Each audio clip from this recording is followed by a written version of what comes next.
መጽሐፍ ለመዳን የተጻፈ ሳይሆን የዳኑ ሰዎች የሚያደርገውን ተግባር የሚናገር የዳኑ ሰዎች እጄን አነሳው ላመልክ። አሁን እግዚአብሔር የሚለው ኪሳችሁ ውስጥ እጃችሁን ከታችሁ አምልኩ ነው። ወደ ፖለቲካ ሲነድ ብዙ ሰው ለመመረጥ ይሮዳል። ቸርች ስንመጣ ለመመረጥ ይሯሯጣል። ወንድሜ ስማ፣ እግዚአብሔር መርጦ ካመጣ ውጤታማ ትሆናለህ።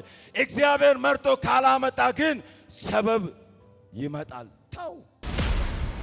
እምነት አለኝ ይላል፣ ድኛለሁ፣ ተባረክ እያልኩ ዘምራለሁ፣ አገለግላለሁ፣ እንደዚህ ነኝ፣ መጋቢ ነኝ፣ ፓስተር ነኝ፣ ወንጌላዊ ነኝ፣ የቤተ ክርስቲያን መሪ 30-40 ዓመት ቆይቻለሁ ይላል።